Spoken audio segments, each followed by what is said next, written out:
All right, and welcome to Hat-Trick Sports Talk, our weekly Sunday post show as always. And as always, I'm joined by Shane and Brandon. How are you guys doing today? Doing all right. How about you guys? Good. Getting through it. Shane, I think you described this NFL Sunday perfectly before we got on the air. Yeah. What is that word? The weirdest NFL Sunday I've ever seen in my life. Why was it I guess weird? that's not one word, but you Yeah, get the point. I guess weird was the main word. But Yeah. explain to me why before we get into all these games today.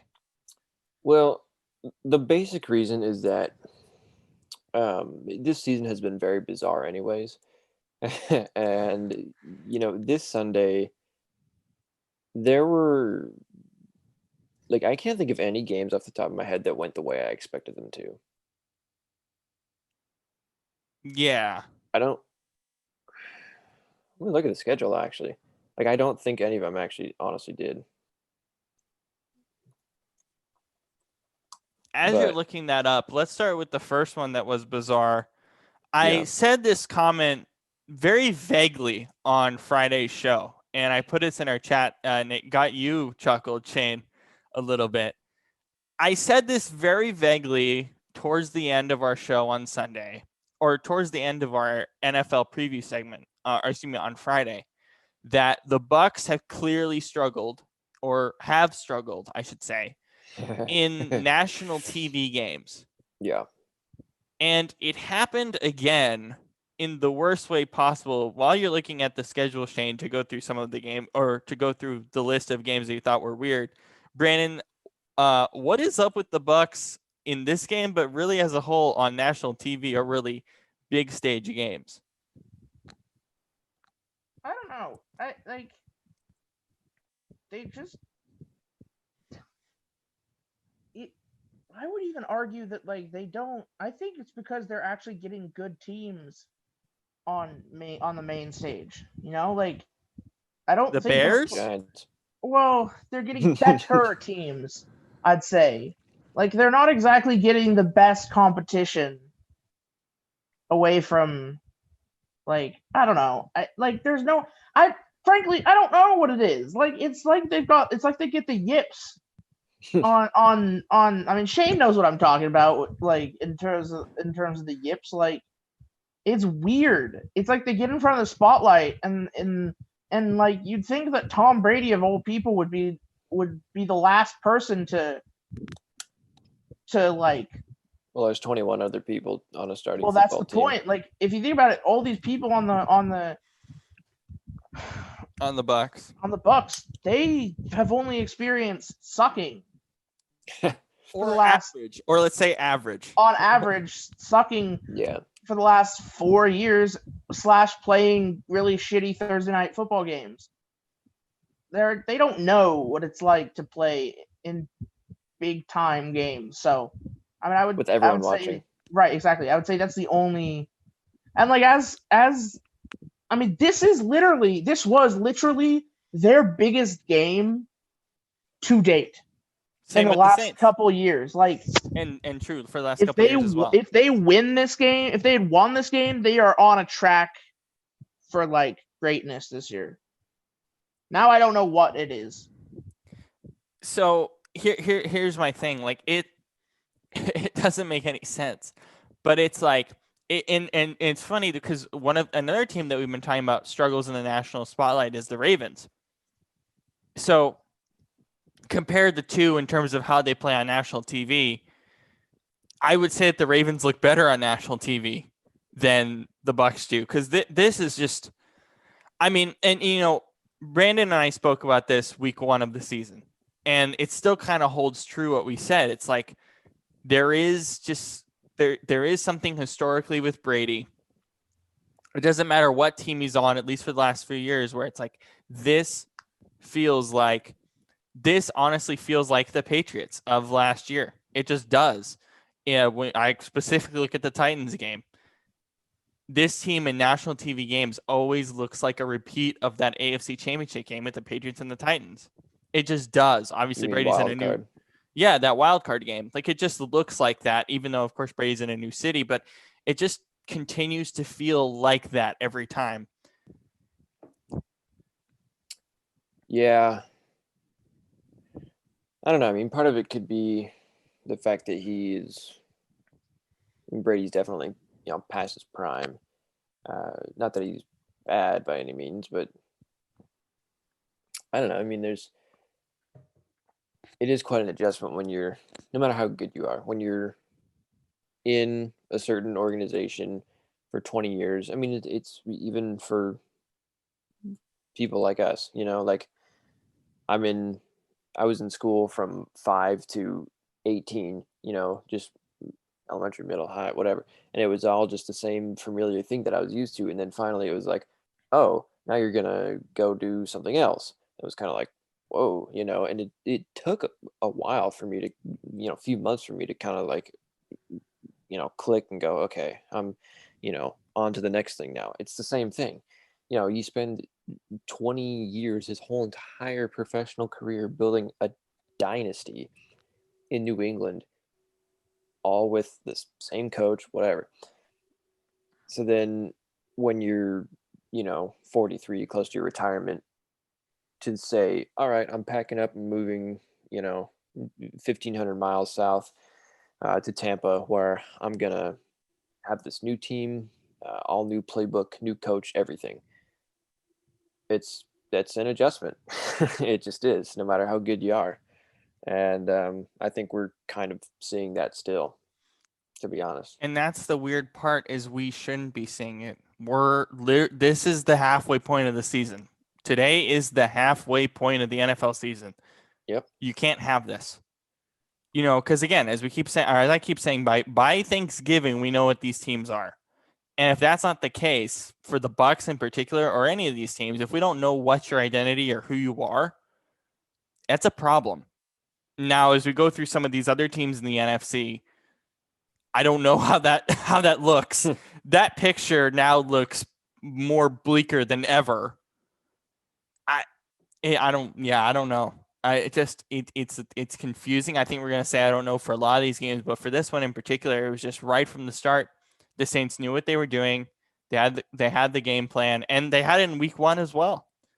In terms of the teams that played the Bucs the best, it's the Saints. I don't know what in particular they do differently than other teams, but this Saints team just has them on lock, and that's just going to continue. Twice. The 2 times that they play in the division, twice. But if they play again in the playoffs, which could happen, the Saints have it, I think.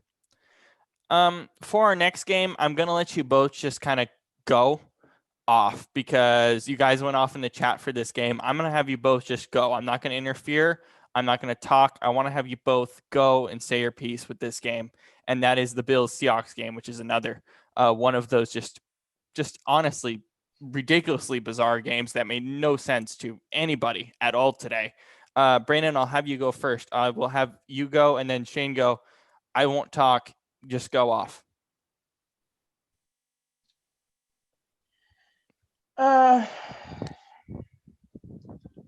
So first off, I'll say it's been a couple of hours since the game, and I've kind of calmed down a little bit and been able to think a bit. This defense is not going to be good this year, and I've kind of been able to stop kidding myself. I honestly thought, like, oh, we'll get Jamal Adams back, we'll get all these players back, yada yada yada. It'll be great. We'll have Quinton Dunbar, yada yada. Well, Dunbar is playing through a knee injury, so that is true. He's flown through a knee injury, and I think that might have been one of the factors today, in the fact that he got kind of just trounced a lot. He couldn't cover, he couldn't whatever. I did have a problem with what some of the people were saying about Jamal Adams, saying that he's just a glorified 4th linebacker. He had like no backup from the cornerbacks today, so I'd say that. But I think the Seahawks, what their big thing on defense is, they need to get out of cover 3. They need to try something different, because it's not working. They're just letting people like sit in the middle of the coverage pick up short passes and then run. Because the problem is in the NFL, unlike the college, players, once they pick up speed, are actually hard to tackle. I'm like, I have nothing bad to say about our offense, really, because after the first couple drives, they started getting it together, you know? Like, they actually did their usual thing. I mean, yes, Russell had a couple interceptions. Okay. I think Like, part of the reason for the interceptions, though, is because he has this like pressure on himself that he has to carry the team. And I was and I was about to say, like, in the interceptions, thinking about it for a bit, the interceptions came from the fact that Russell was being forced to play hero ball. Like, he was being forced to just like put it up there. I mean, hell, you look at the at the touchdown Russell threw after he got stripped of the ball, where he just rolls out and throws the ball like 50 yards for a touchdown, 60, whatever. Yeah. And I'm like, to Moore just standing there in the end zone, I'm like, this is so frustrating that we have an offense that can do that, but yet a defense that just, obviously they're not going to give up they're not going to fire Ken Norton Jr. Well, they should. And if you want to, there's a petition right here. It already has 2,800 signatures. I signed it today. They don't care about petitions. They're not going to, whatever. But here's my thing, right? You'd think that when you do the same thing over and over again, you'd think you would try a different format. Like, when you're writing a paper, if one format doesn't work for you, you try something else. My second thing is talking about the O-line. And this has to do with a game we'll talk about later, but I just have to say this one thing. Why the hell is Tom Cable able to put together a good line on a different team, but not the Seahawks? Like, what the fuck? Okay, I will say, though, their offensive line looks better than I thought it would. It's not great, but it's fine for now, I think.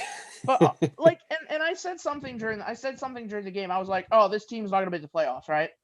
I think I was being rash. Like, this team will definitely make the playoffs. I was looking at their schedule. Well, they will, but I was looking at their schedule. They play they go the Rams next week, then the Cardinals, and then they get to have the Jets, the Giants, and the Washington football team.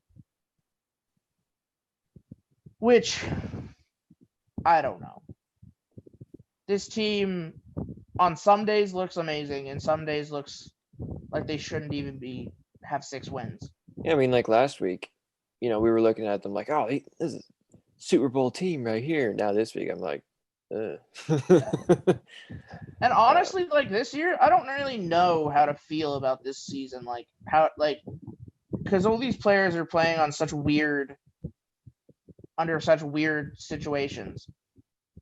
Mm-hmm. So I'm not counting it as like an asterisk season, but if the Seahawks don't end up making the Super Bowl and winning, I'm not about to be like, oh, this team sucks.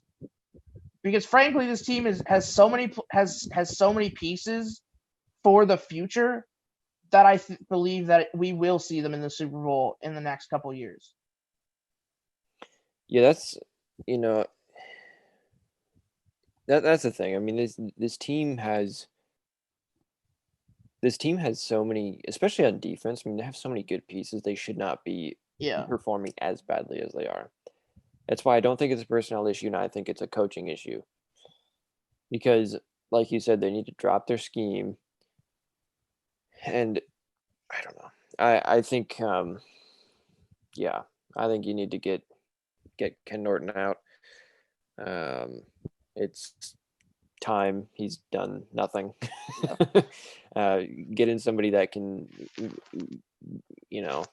drop an actual good scheme that works to their strengths so that they can actually be effective like they should be. That way, instead of having Russ, cook like well done with his steak, just trying to do everything, then you can just let Russ cook at like a nice medium, like a medium rare, with like a little crispy on the outside, Yeah. but there's nice and pink Juicy in the middle, yeah. nice and juicy. Yeah, just what we need him to do. Oh my god. So we got school analogies and steak analogies today. Yeah. Perfect for what was a weird Sunday. Okay. So, well, it's like Colin Coward. I like all of his analogies. I want to start doing it. Yeah, we can definitely do more analogies. It's certainly fun. Yeah. So, so there was an interesting observation made on Twitter today. I forgot who talked about this, but there was an interesting thing that I didn't actually notice during the game until I sort of reviewed it after a little bit. So the Seahawks played a cover 3 for about 3 quarters. And in the fourth, they played a blitz scheme. That's why the whole Jamal Adams as the linebacker thing. They played a blitz-heavy scheme, which I don't really understand why you would when you're losing by 20. It worked. I mean, it works to a degree. Yeah. I don't think there's one scheme that works with this team. I really don't. Yeah, here's the funny thing. Honestly, they were trying to fix their pass rush. They fixed their pass rush. That was not their problem today. It was their really problem not. was coverage. They had like what, 10 sacks? Yeah, they got 10 sacks. They fixed their pass rush. They're certainly getting to their quarterback, but like now you just got to figure out how to like mix coverage. with pass rush. Like, see, that's the weird part, right? That is the strange part about this defense. It's like if we try to fix the coverage, if we just focus completely on the coverage, then the pass rush looks horrible. Yeah. Then if we try to do the pass rush, the coverage looks horrible. There's no way. How do you know, though? No, I mean, so let's see. I got to look back at some other games earlier in the year. The only reason I say that is just because I think the reason that the pass rush looked so good today is because you have Jamal back, and now you have Dunlap, who looked fantastic. Right. So I think that kind of like solves itself in a way. Yeah.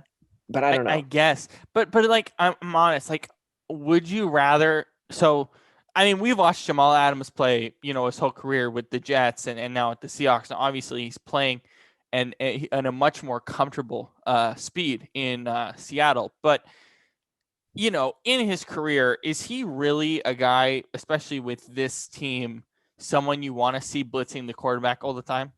Yeah. Because I don't know if that's the best move. I feel like he's someone that you use in, I don't know, all the time, but you definitely use him as a blitzer because he's someone who. No, but that's what I'm asking is what is the percentage variation of when you use Jamal Adams as a blitzer versus a coverage safety? Well, I would ask the question: who was the defensive coordinator in 2013 when we had Quinn. Like the Legion of Boom?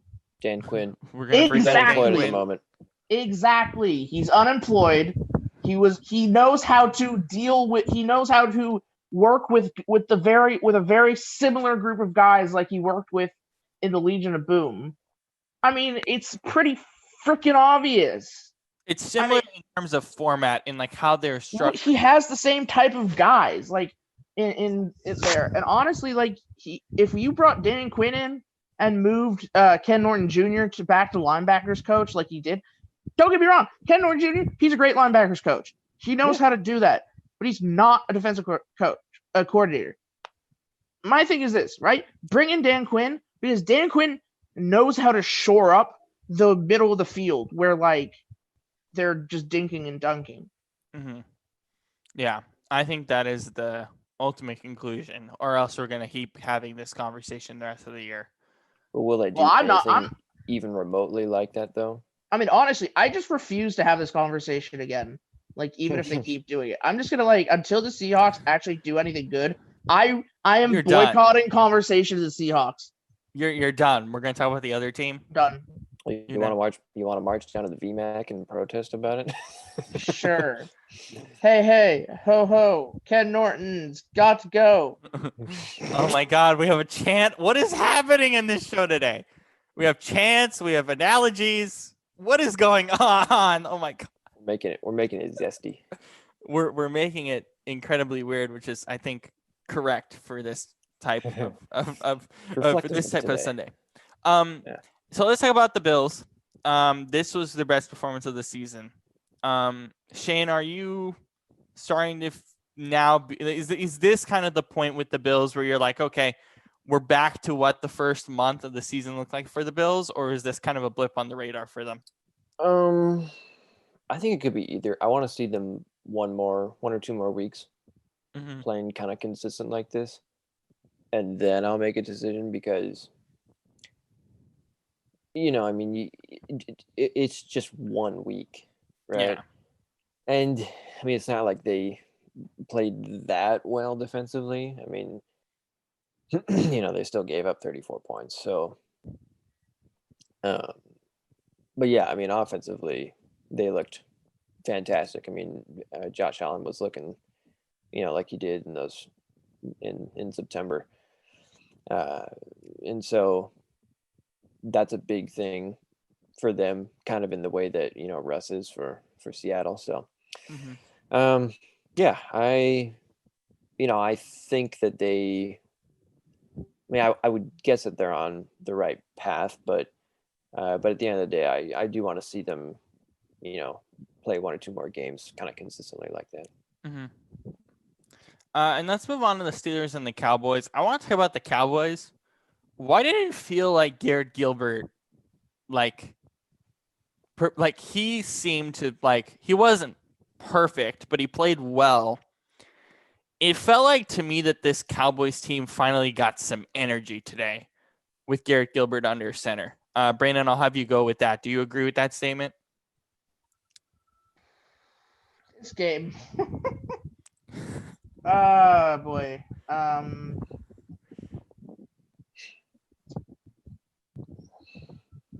Garrett Gilbert, he looked pretty good actually. Not a lie. I mean, I was surprised. I didn't start CD Lamb because I had all these other choices, but like we should talk about our fantasy teams. We're gonna finish with that. So CD Lamb, surprisingly, he got some good passing in there. I don't know, man. Like Shane's right. This was a very weird day for football. Like I was expecting this game to be like 50-0. Yeah, I was watching. Pittsburgh barely won. I only got to watch like the first like two quarters before I had to leave. But like, I was sitting here. I was like, what is this nonsense? Like, Dallas is up, and I'm following it on Twitter, and of course, Mr. Dallas himself, Skip Bayless, is like, let's hear this Skip Bayless update. Skip Bayless is like, oh, these refs, they screwed over my Cowboys. Yeehaw! Like, we should be 6-0. Yeah! Like, I'm Skip Bayless, and I'm not even a Cowboys fan. I'm just a bandwagoner. Woo! Everybody's a Cowboys fan. That was a really bad Cowboys. That was not good. That was it was funny. My Skip Bayless. Thank you. So all impersonations on the show are not. We do not. The other two people on the show do not authorize this impersonation. But yeah, South Park. We do not. Yeah, exactly. But basically, he was saying like, oh, the Steelers won because of the refs, which is not true. That's not true. He made a good point. We all say, oh, the Steelers are the dominant team, are like the best team in the AFC. They've had such a fraudulent path in terms of they've played a cupcake schedule. Like, their schedule has been easy with a capital EASY. I want to pull up their schedule really quick. They have not played anyone of significance. And when they do, like Tennessee, for instance, or Ravens? Baltimore, they barely Ravens were not win. on their A game at all. That was not a significant game to me. Like, they still Ravens had like 250 team. rushing yards. Okay, yeah, I guess. But the two games of significance would be the Ravens and the Titans. Everybody else, it's a joke. So let's go through this schedule really quick. So week 1, Giants, Broncos, Texans, bye, the COVID bye. This was actually supposed to be their bye week this week. Eagles, Browns, the two games that we're mentioning here, the Titans, they only beat them by 3, and they were up, 27, whatever. And then the Ravens, they only won by 4, and they kind of like defensively basically dominated that game because Lamar didn't play that well. And then this game against the Cowboys. Mind you, and this is not a game that they played particularly well in against the Cowboys. Yeah, there are a few games that they weren't that amazing. Like week 2 against the Broncos, week 3 against the Texans was pretty close. Eagles, the Giants. Yeah, the Giants game. I mean, again, week 1 kind of early. I still think this is a fluke game for them. It was so weird. Their offense just didn't look on point at all. Like they were like until about like late in the second quarter. Like what I believe that Big Ben injury was like in the second quarter, where he drove down with the injury and got the touchdown. Yeah. Like that was kind of the catalyst where it's like, okay, this offense is back. I look at this team and I still say they're the number 1 team in football. I don't see any, and the main reason why I say this is because we talked about last week. They have so many weapons on offense, but their defense is the reason why. Like their defense wasn't necessarily perfect today, but at the same time, on most weeks, they're gonna look so much better than that. Yeah, but here's my problem, right? I can't put them far above everybody else in terms of saying they're like the best team, because the teams that are actually good, they struggle to beat. Okay, let me ask you both this question. They play the Chiefs today. Do they win? No. Okay. If they play the Seahawks today, do they win? Oh God, who knows? I mean, who fucking knows? It's very possible no, because I actually think that like the Hawks could like make Roethlisberger very uncomfortable. But I don't know. My thing with Pittsburgh is that as good as Roethlisberger has been playing this year, I think they are limited by him. In what respect? Because he's not like, yeah, he's still good, but he's not the guy he used to be. He's not as explosive and as, he doesn't have like the sense of improvisation and extending plays like he used to.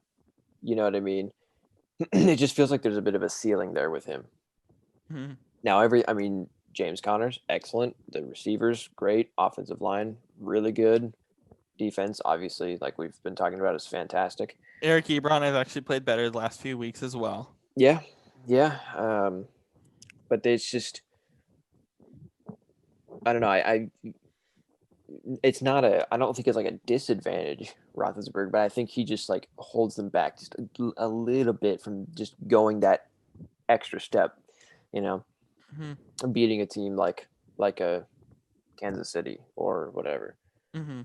Or maybe a Seattle. I don't know. Let me put one more team out there. The Saints. Did they beat the Saints today? Ooh. Brandon, did they beat the Saints? That's a negative. That's tough. I think that's a really close, high-scoring game. I'd probably go the Saints though. I probably go. The main reason I like Pittsburgh, the primary reason I like Pittsburgh over any other team in the NFL right now, is because I look at the Chiefs and I'm like, yeah, they had a high-powered offense. Defensively, they struggled against the Panthers, couldn't really deal with McCaffrey, and they've really done a great job. We'll get to that game next. The Panthers have. I think the Panthers have a better offense than we give them credit for. For sure. But yeah, I look at the Chiefs and I go, okay, this defense, it seems to improve every week, and then one week it just kind of falls off. So I guess the best word to describe the Chiefs defense is inconsistent. If you round up if you round up the bet, if you say we always say this mantra, defense wins championships, right? This is the mantra that everyone says, right? Now, you could say with the Chiefs last year, it was mostly offense wins championships. That's because the offense just scored like crazy. But on most years, it's defense wins championship. And right now, who has the best defense by a mile over anybody? It's the Steelers. That's it. And that's for me That's why fair. they're number one. Yeah. The only counter I would have to that is that it feels like now more than ever, offense is becoming more and more important because the Chiefs showed that last year. Well, yeah, but also, I mean, if you just look at like this is the highest scoring NFL season we've ever had, and that says that more offenses are winning games now than in past. So I don't know what that looks like in the playoffs, but it will be, I imagine, unpredictable to say the least. Yeah. Let's go with that Panthers-Chiefs game. This Panthers offense with McCaffrey, and obviously had a rib injury to finish the game. We'll get reports on that as we move on through the days. But with McCaffrey back, it's incredible what Joe Brady, the offensive coordinator, he was at LSU last year with Joe Burrow, and what Matt Rule has done with this offense. Because once McCaffrey got back in the lineup, they said, okay, Mike Davis, we're going to keep you, play a bit more receiver, use you at spots at running back, and then use a guy like Curtis Samuel also in the running game. Use a lot of misdirection between those three. And then on top of that, use guys like Robbie Anderson, like DJ Moore, who, it's in some ways resemblant of the Lockett DK Metcalf situation where one week to another, they kind of flip. Maybe that's not as much the case with this Panthers offense, but the point still stands. This offense, I think, sums up in one word with McCaffrey in the lineup. It's just creative. The motions are tough. It's a college-based offense, of course, but it is tough to deal with, even with Teddy Bridgewater at quarterback, who's honestly looks like a starter for them right now. Shane, your thoughts on that? Well, that's the thing about Teddy. I mean, like you said, it's a very creative offense, really cool system, lots of unique stuff happening. But the fact that they have, I mean, we saw last year that Teddy he's basically like a young Drew Brees at this point. I mean, just with the way that he plays, maybe not quite as good, but or not yet at least. So when you have a guy like that running the show, and as the as your field general, I guess, it really, it just really elevates everything. Because then you have all these guys that are just flying around everywhere doing their thing, and it just is so efficient. Defensively they got to be way better, that's for sure. But their defense is still really young, so I imagine that with time that will get better, I hope. I mean, I think Breeze and Brady, they're not going to be obviously in the NFC South for very long. So, give them a few years. I think the Panthers will start to do pretty well in the next couple of years here. Brandon, your thoughts on this creative Panthers offense? Yeah. The Panthers today, I actually thought they were going to get it. I did too. I thought they were going to pull the frankly, excuse me. I thought they were going to pull the mega upset. But then I was like, oh wait, Mahomes is on the other side. Never mind. Yeah, exactly. Which I've started realizing. I wonder if this is what opponents feel like with the Seahawks back in the day, and even now it's like, oh man, they got Russell. But Yeah. what I love about the Panthers this Not year. today. Yeah, exactly. Funny. What I love about the Panthers this year is I'm blanking on his name. Quarterback. Teddy Bridgewater. Teddy B. Yeah, Teddy B. It's great to see him thriving after his injury that he Yeah, went. that massive injuries. ACL. Yeah. Yeah. And you can tell that like this is a Panthers team that wants it. Like you can tell when a team really is playing for each other and really wants it. There was a shot of McCaffrey after the game ended, where he just has a look of disbelief on his face, like, man, we had that one. Yeah, Matt Rule also had like a bunch of looks in this game, as he always does. But yeah, they're a fun team to watch. Yeah. I think they're going to be a team in the future that's going to be a team to look out for. That's the thing. I mean, like they're 3-5, but I think they're a really good 3-5 or 3-6. I mean, sorry. But yeah. To finish off with the Panthers, I actually do want to ask you, Shane, mechanically, what do you think Joe Brady's brought to this offense? You being an OC for a high school team, like what do you think mechanically Joe Brady's brought to this offense? Well, I'm not an OC, but thank you for the title. Or offensive assistant, but either way. No. Someone with an offensive mind. Let's go. What is he brought? Well, I mean, I don't know what exactly he's brought because it's hard to tell, who's brought what and this and that and whatever. But it's just, it seems like he has this ability to take people, especially quarterbacks who have, guys like Burrow and Bridgewater who have this just innate talent and drive, and he's able to just take advantage of their strengths and what they can do well and really just explode with them. I mean, that's what we saw last year with Burrow becoming, going from a guy that threw 20 touchdown passes to 60 in a year. And then, now with Bridgewater, he obviously looked pretty good, but there were people who were like, I don't know. And then now he looks fantastic. I mean, like I said, he looks like a young Drew Brees. And that's the thing. I just think he's really adaptable. He plays to people's strength, to his quarterback's strengths. I think that's, to me at least, it seems like that's what's happening. But I mean, like I said, it's it's hard to know who exactly is doing what, but that just kind of seems to be the trend with him, if that makes sense.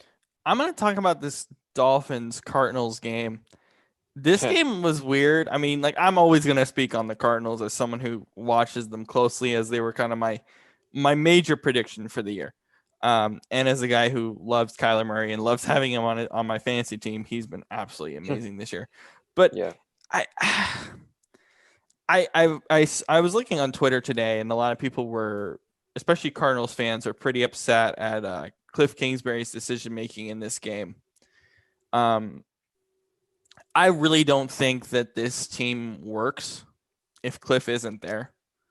If Cliff and Kyler working together is such a great partnership, I'm not saying remove that. I think if you remove Cliff from this equation, Kyler's not the same player. That's not to say Kyler's not great. That's just kind of the situation that he's in. Secondly, you could make an argument that, yeah, I think that Cliff does need to trust Kyler with the ball more, especially in important situations in the fourth quarter. Like, even Kyler was like, hey, let me win this game in overtime last week. But at the same time, how can I blame a coach for saying, hey, let's go for overtime, let's kick a 49-yard field goal?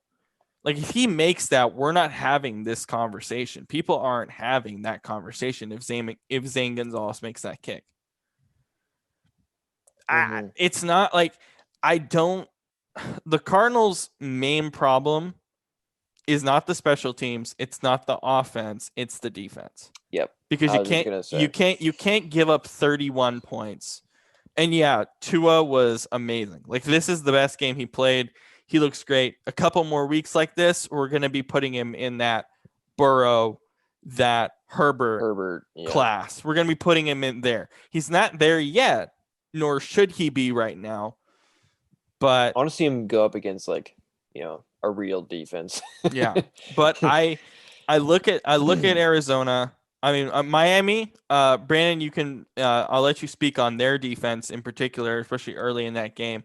It wasn't great late, but early it was nice. I'm not sitting here and going like, "Oh, Cliff isn't working." No, the main problem with the Cardinals is the defense. The offense is fine.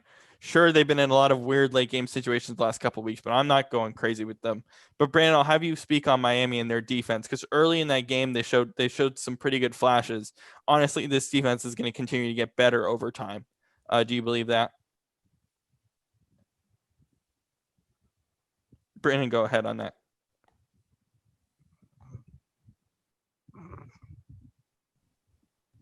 Did Thanos snap Brandon? Brandon, you okay? Your mic working? Yeah, I'm good. What are your thoughts on Miami, particularly defensively, early in that game today? Yeah, I think Miami is surprising me again.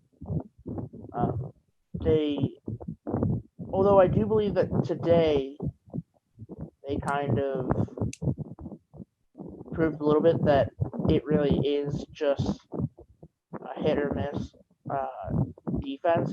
Like they started out pretty hot, and then they just kind of did okay. I mean, they did end up winning the game, but I don't know. And then Shane, I'll have you talk about Tua's performance. Your thoughts on his growth from last week, which wasn't really that great, and they didn't really need him to this week. Yeah, I mean, that's the thing about last week. It's like, like you said, it's like they didn't really need him, because, I mean, we saw the defense, the Miami defense last week, and I mean, they did everything for him essentially. But then, this week it's like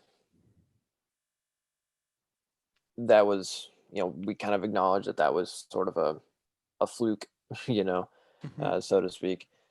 So it's like, now here's the time we gotta get going. So, and yeah, I mean, he looked really good. He had I think a 120 something rating. I mean, 250 yards, 2 touchdowns, no picks. Yeah, I mean, he looked great. I mean, granted, the Arizona defense, as we said, it's not stellar. But this is like the first game where they really just handed him the keys and he had to just go, and he did. So he's, he definitely seems to be stepping up to the challenge. I think it's probably a good thing that his first game was last week because I mean, like I said, that was much more of a defensive game that they did. So, yeah, so he could afford to kind of mess up a few times, whatever. Not that he did, but he didn't do much at all. But this week was definitely the opposite. He did quite well. Now we're gonna move on to the Raiders and the Chargers. The Chargers, no, they're taking notes from the Falcons.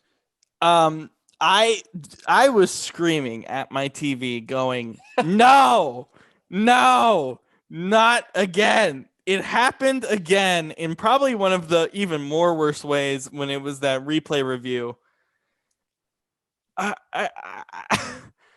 Like, we're at a point, like legit, we're at a point where people in the media are saying Anthony Lynn should go. I don't believe that's the case. But this cannot be happening every week. I never really liked him. To be honest. I felt that he was. I think that he's the right coach for Herbert. Even though, let's be honest, he didn't really believe in him at the beginning of the year, as he probably should. But come on, this is getting. Hire Ken Norton. I think, was he in LA before? Yeah, I think so. Anyway, That was a joke. or San Diego. Anyway, so I mean, it's like the Falcons. I mean, it is brutal, and Brandon and I talked about this last week. The main issue with the Chargers is finishing or finding a way to win in the fourth quarter. But Shane, what are your overall thoughts on why the Chargers continuously do this? Because it has nothing to do with Herbert. No, I mean it's more a defensive problem than anything. I don't know what the deal is. I mean, honestly, it's this defense. It's not great to begin with, and so as a result, I think at least what it seems like to me is that they just get gassed by the end, which I don't know. That's frustrating because if you do that week after week, you're just going to keep losing like this when you're in these close games. But it's like, how do you solve that? And maybe that's not even the issue. But I mean, that would be my guess. That's kind of what it looks like. Yeah. I mean, the main thing is you don't have Derwin James, but at this point, that doesn't seem like an excuse because you didn't have him the last 2 seasons. Yeah. It's just, it's brutal. And then, Brandon, I'll have you go on the Raiders. I'm sure you want to talk about their O-line. Yeah, as I said earlier, how the hell is it that Tom Cable is able to make a good O-line there, but not in Seattle? Is it really good O-line play, though, that's making them win? I mean, it's better than it. Dude, I'm losing my mind. Like, part of it is because I'm salty because I was listening to friggin' radio broadcasts and they're over there being like, "Oh yes, good job, Tom Cable. You made a real great O-line there." The O-line isn't that good. I don't believe it's that good. I mean, it's better than it was. Better than it was in Seattle. Or even in Oakland. Yeah. Or Vegas in this case, but yes. No, it was Oakland. Yes, at that time. That's what I mean. It's just like frustrating. Mm-hmm. I really don't think it's O-line play. I think, again, we go back to this Derek Carr. What? Oh my God. Like, he has a great group of receivers, top 2 tight end in the NFL. Josh Jacobs has been balling. They can even run with Devontae Booker, and it looks solid. I guess that's partially. I guess then you got to give partial credit to that O-line for the running back holes, but I don't think the O-line is that great personally. But at the same time, this offense, as we keep talking about it, it just continues to really flow in a really great way, and it's going to continue to do that. Another quarterback, as Shane was mentioning with Big Ben, that I think has sort of hit his ceiling is Kirk Cousins. Of course, Dalvin Cook ran like he always does pretty much now. I guess we expect this to be a weekly occurrence. But Kirk Cousins is extremely limited, at least in the passing game with this offense. Again, we keep going back to this, but it's been a few weeks. Brandon, your thoughts on Kirk Cousins' play in this offense? And do you think it will be a problem if they just continue to go to Dalvin Cook like they have been the last 2 weeks?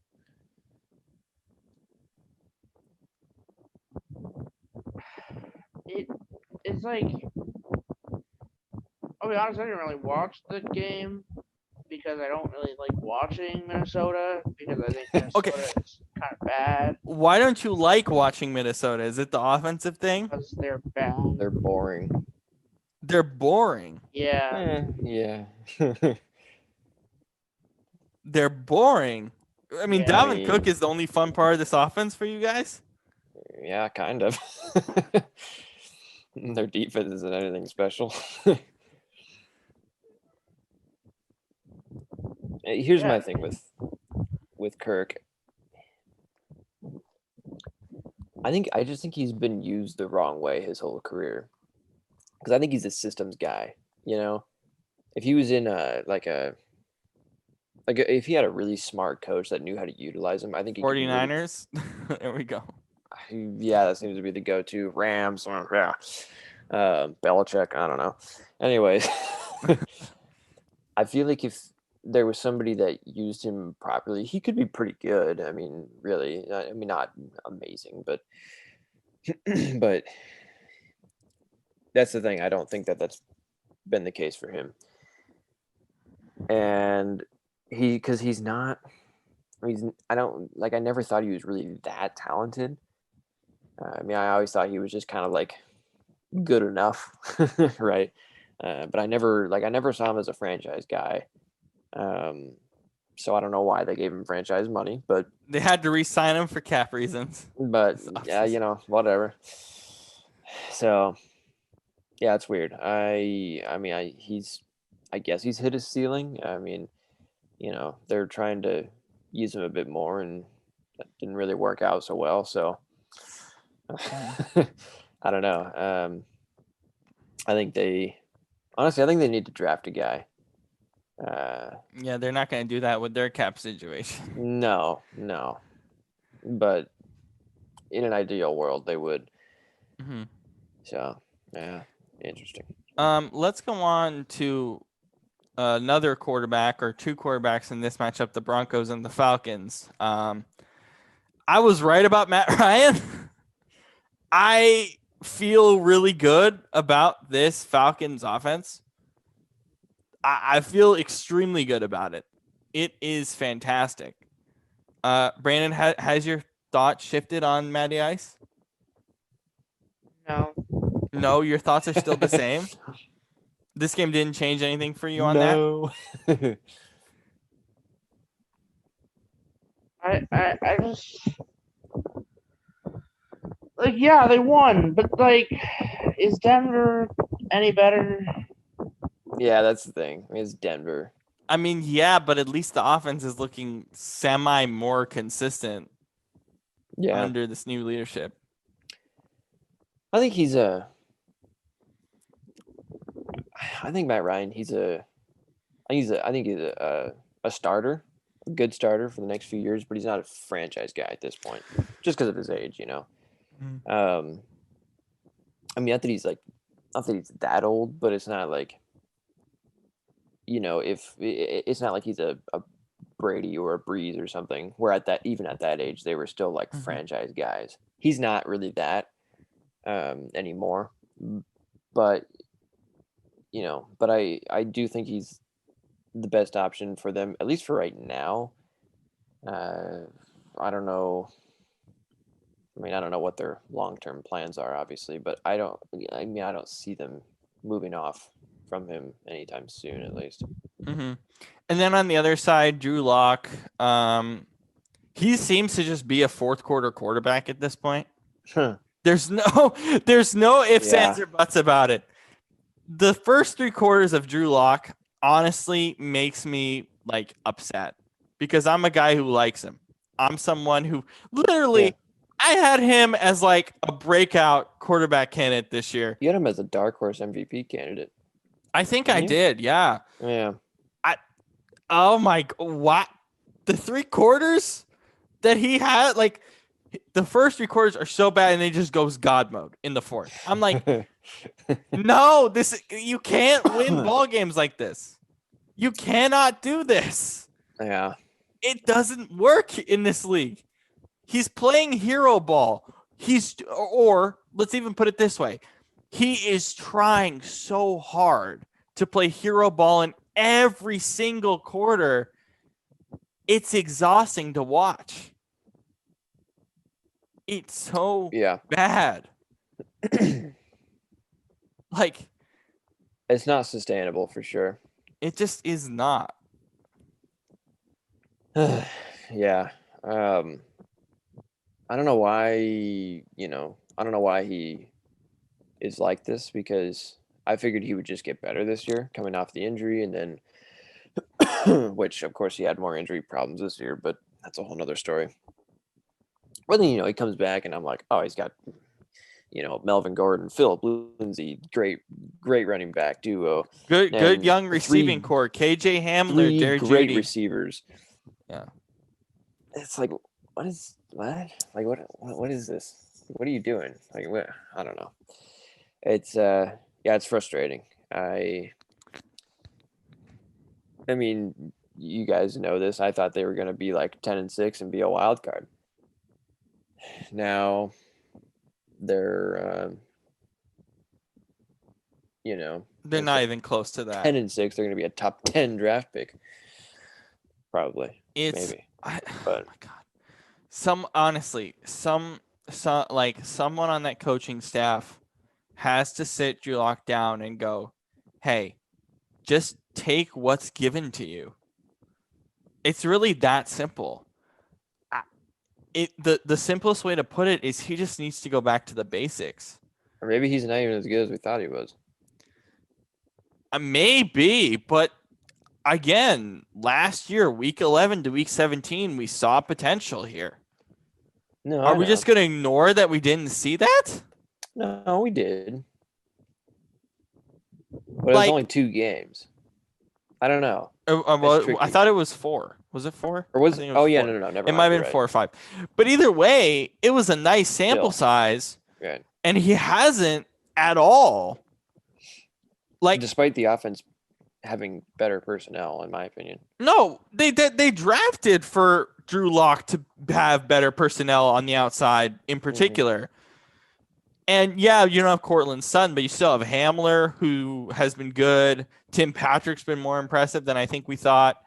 And of course, Jerry Jeudy. There are pieces there for him to throw to. The problem is he just seems to be continuously forcing the issue. And in the fourth quarter, yeah, it's fair to force the issue when you're down by a bit. But the first 3 quarters, you don't constantly have to force the issue. And we talked about this against the Chiefs, where we're like, okay, we get it. It's playing Mahomes, all this stuff. But he's doing it, like that exact thing that happened with the Chiefs has happened today. And he just has to go back to the basics. Just take what's given to you. You don't have to play hero ball. You don't have to be the savior of the team, especially with the amount of talent you have. Well, that's the thing. I mean, like it's really annoying. Not the Chiefs. It's the Falcons. It's okay. Well, yeah. Yeah. Let's see. We only got a couple games left that I want to discuss before we talk about just overall how weird this was. The Bears. Nick Foles, it's been an interesting few weeks for the Bears because for however much we talk about this offense and talk about how bad it is, there are times in these games where Foles actually lights some type of fire. He has bursts. Some type of burst in this offense. Brandon, you want to speak on those bursts and how strange they are? Because for me, they've been incredibly strange. He gets, I guess I definitely think he gets hot and cold.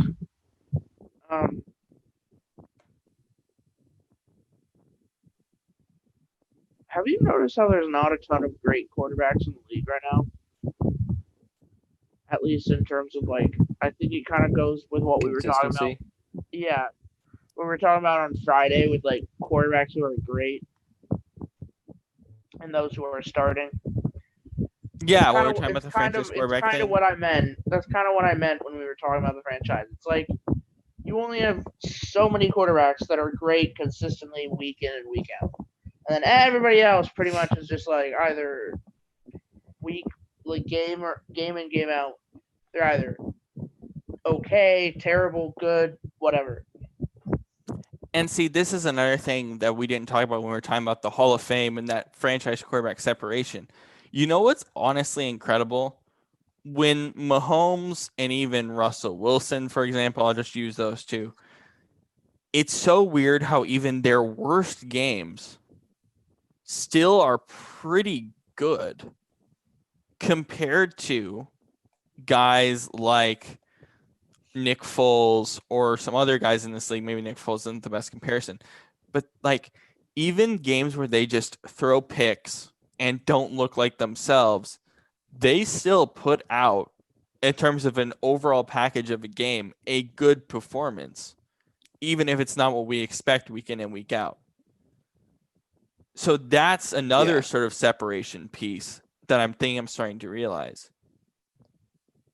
Except for like that one fluke game that most guys have, even the good guys.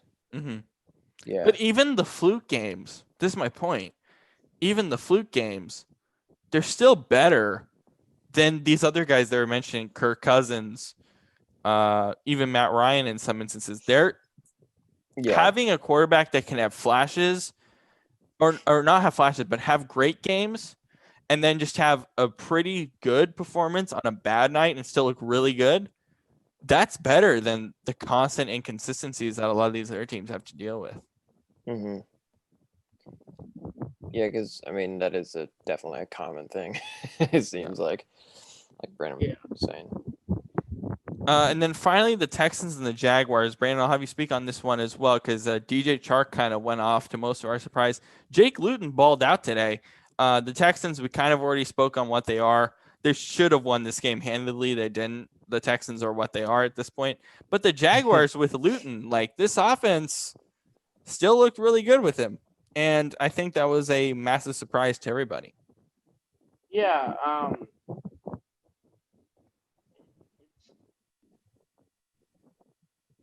I thought that Gardner Minshew was the only reason that offense was working well. But with him out, I mean, it looks like it worked pretty well today. It was still a battle of two very mediocre teams.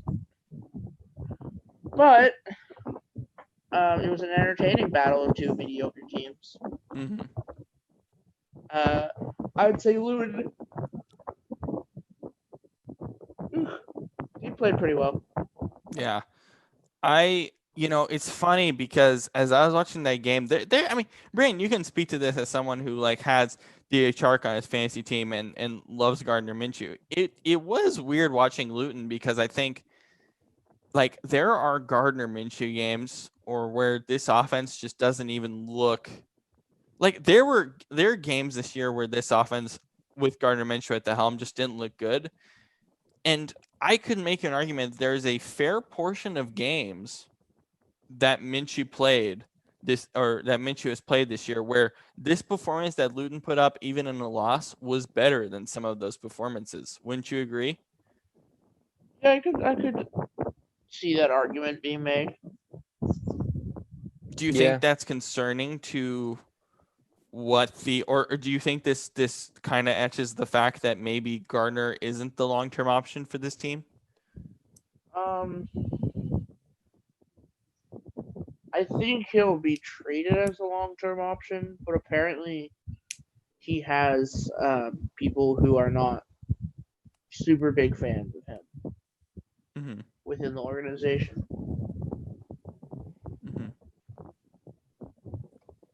I think it's weird how Gardner has some of these big games, and then it's just, again, it's those inconsistencies that we've talked about with a lot of these quarterbacks. I mean, yeah, I just don't think he's, at the end of the day, like he's not good enough to, overcome the the problems of that organization. Yeah. Shane, I'll have you do your weird list. You mentioned at the beginning, and we went through a bunch of these games. What were the top 3 weirdest moments or games for you today? Let's see. Oh, shoot. What did I do with it? Brandon, you can also do the same. Give me like your top 3 weirdest games or weirdest storylines of today. Here we go. All right. So, weirdest games for me. Give me your top 3. It could be weirdest games top or 3. Yeah. Just to sort of etch the point that this was such a weird night in the NFL. All right. Here we go. Number 1, the one we were just talking about, Texans Jags. How with a backup quarterback do you score 25 points for the Jaguars? Yeah. I was not expecting that. A 6th-round pick out of Oregon State, by the way. I was not expecting that at all. Then, of course, there's Saints Bucks. I was expecting the Bucks to win in a close game. The Bucks looked like a high school team. And then finally, of course, Steelers Cowboys. Pretty self-explanatory there. I thought that would be like a 50-0 blowout, and Cowboys almost won, and I was like, "What the hell?" Brandon, your top 3 weirdest games or moments of the day. Okay, so my top 3 weirdest moments of the day. Number 3, Seahawks versus Bills. Number 2, I'd say maybe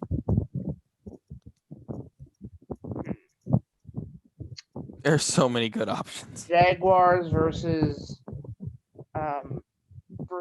Texans. And then number 1 for me is Steelers Cowboys. Yeah, I mean, there's so many good options. Actually, maybe number 2 I'm changing to the Sunday Night Football game. Yeah. Because not only was it a short game, but also what the hell, Bucks? Like, come on.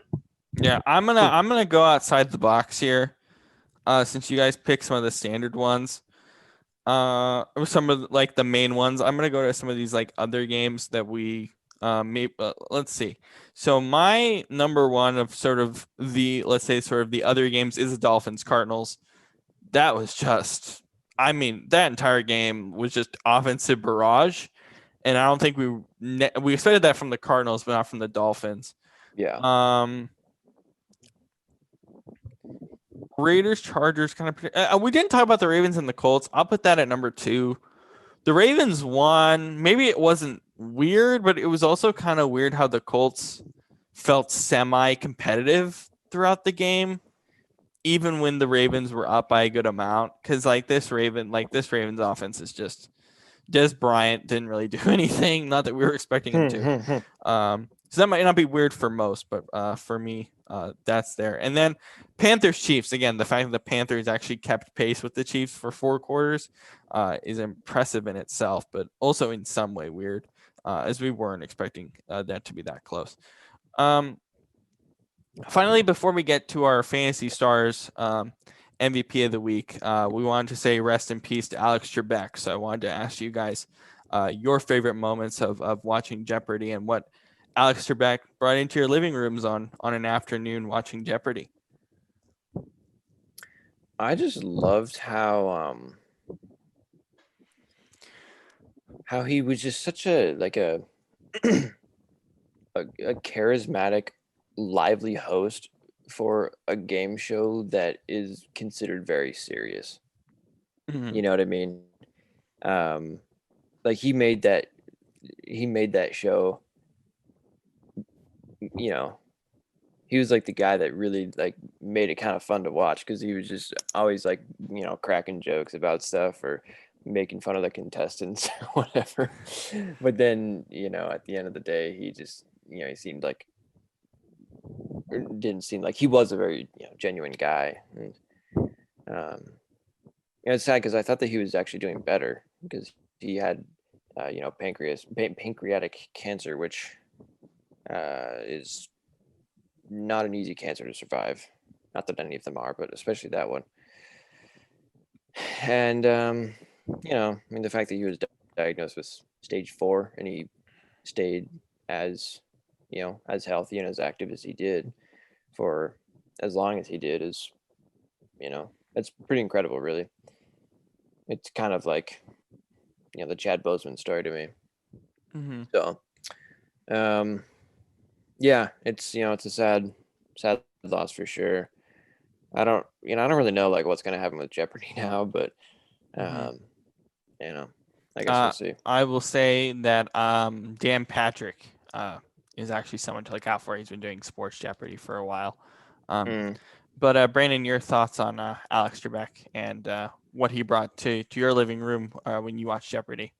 Yeah, it's sad. I mean, he's been doing it forever, and I think a lot of people find it to be comforting, and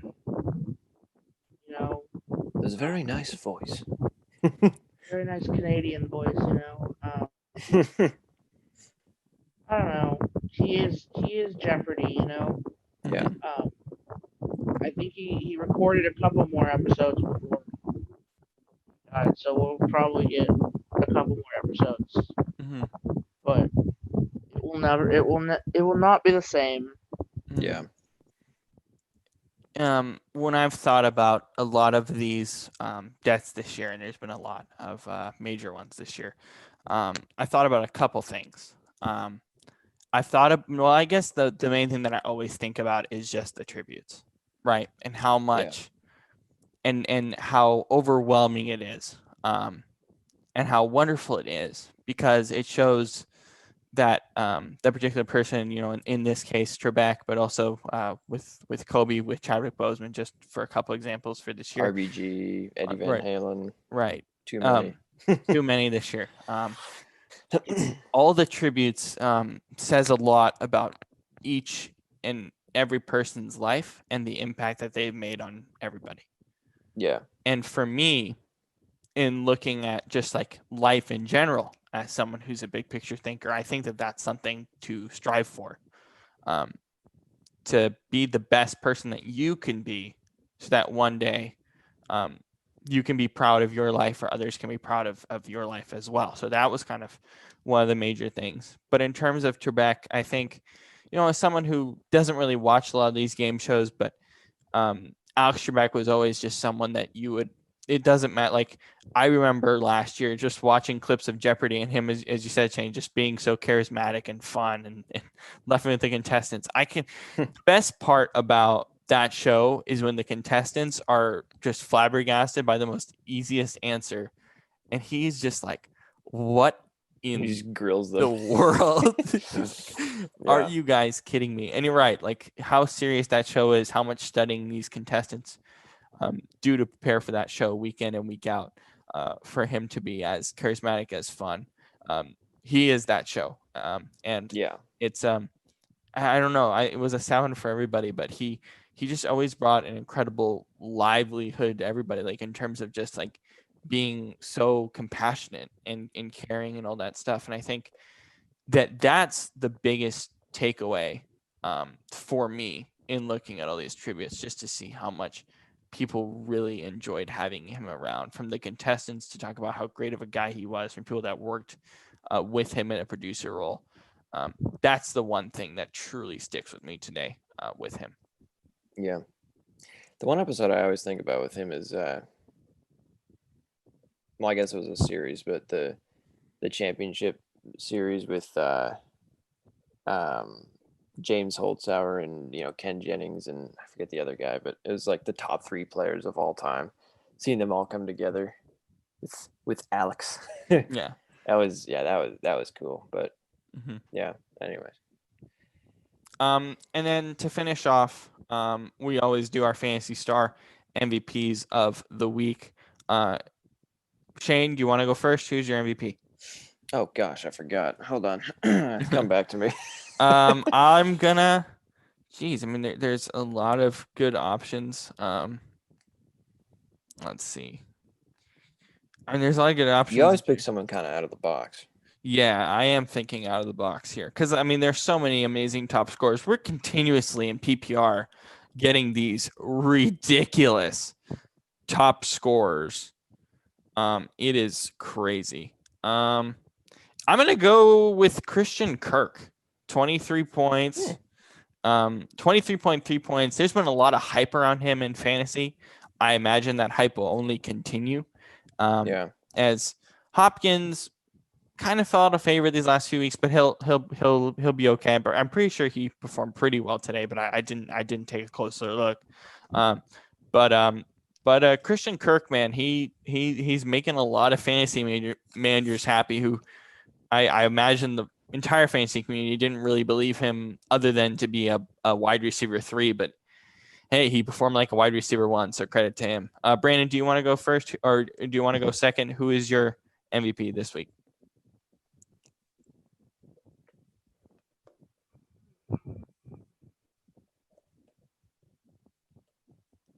Brandon, you good?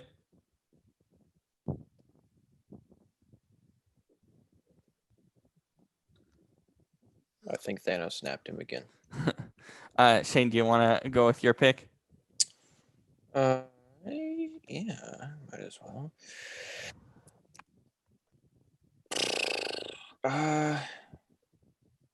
I'm stuck between two guys here. I'm gonna say Dalvin Cook once again. Yeah. 39.2 points, helping the Vikings win. Yep. Yeah. Yeah, Somebody stop that man. He's been he's been crazy. You could make the argument he's been number one guy in fantasy. It kind of switches week to week, but when he's healthy, he is ridiculous. I was contemplating between him and Josh Allen. Mm-hmm. But man, that hurts your heart right there, doesn't it? Josh Allen. Should have started. The quarterback troubles for you this year, though. Instead, I started Derek Carr for a measly 14 points. Yeah, Brandon, are you good with your mic? Everything good there?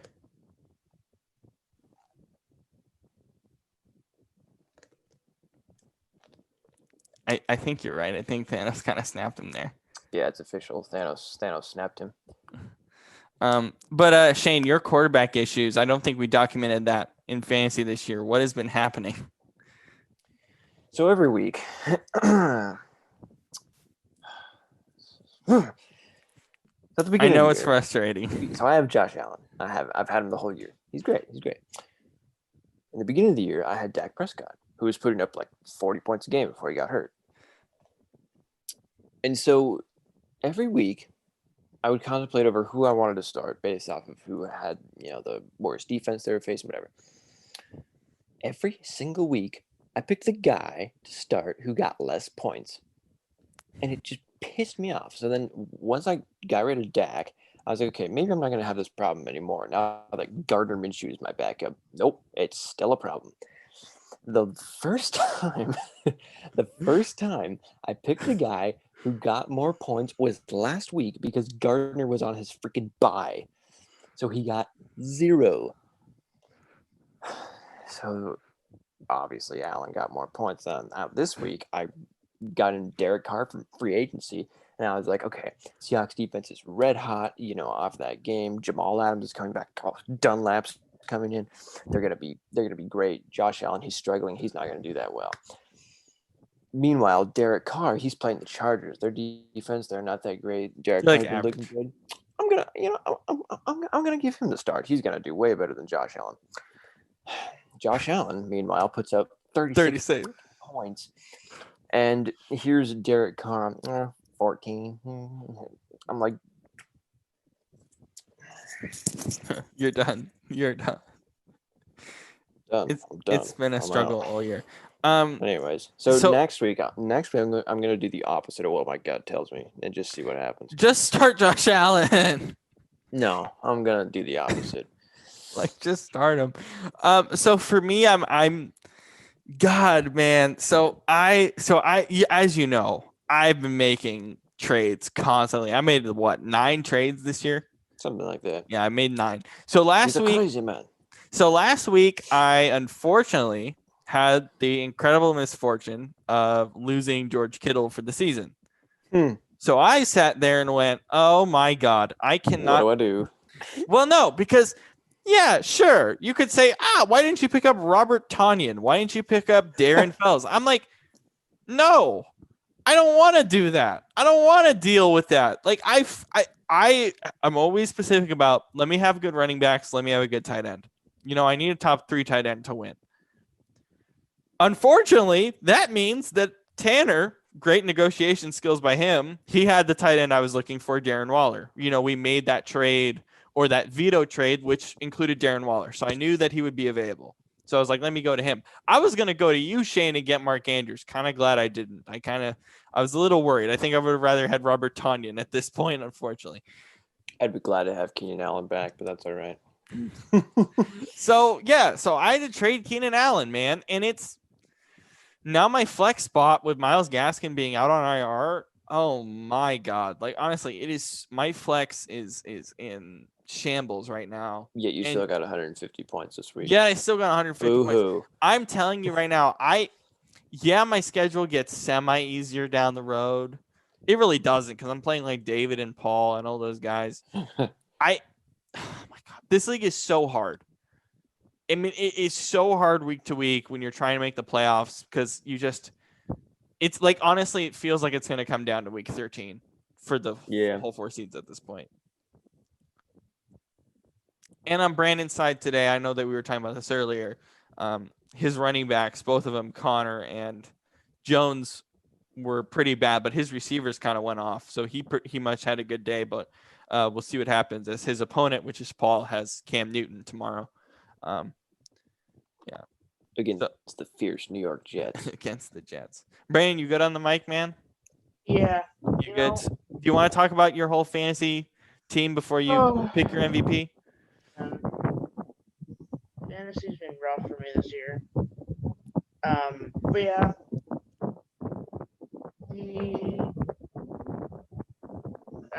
Let's see, who did I start at quarterback today? I started Deshaun Watson at quarterback. He did pretty well. Both my running backs did absolutely nothing, which was weird. Because James Conner usually gives me at least 20 points. As he should. This was just a fluke week for him. And then all my wide receivers came through with at least 15 points. Will Lutz did okay. Travis Kelce got me 25. I mean, Will Lutz did average Will Lutz things. I mean, 8 points. You can't expect more than that. And the Texans were terrible on defense. Yeah. It was a good matchup. I mean, I don't know what I'm doing with Buffalo's defense. I have him in my other league. I don't know what I'm doing with him moving forward. So yeah. Who's your MVP for this week? My MVP for this week. So Dalvin Cook and Christian Kirk have been picked. Okay, so I'm gonna go with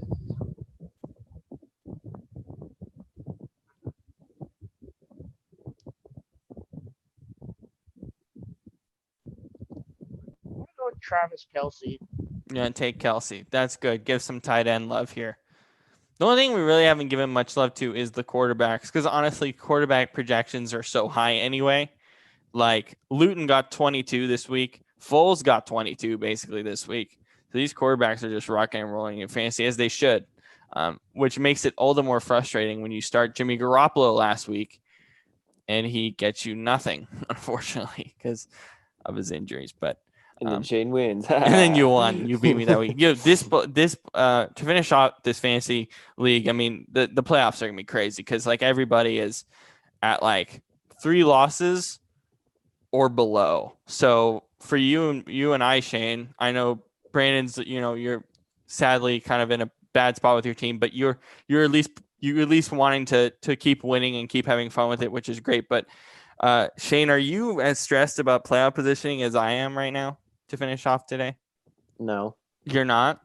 Well, because my division sucks. Yours doesn't, so, I mean, that's true. But also it's not entirely based off division. So if you're looking at it from a totality perspective. No, I know.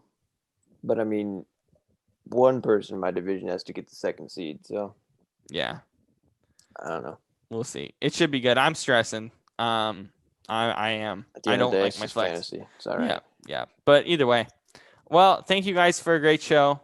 Thank you, Shane. Thank you, Brandon. And we'll be back on Friday, as we always do, for our main weekly show. And we'll cover all and everything that goes on in the world of sports. We'll see you all next week.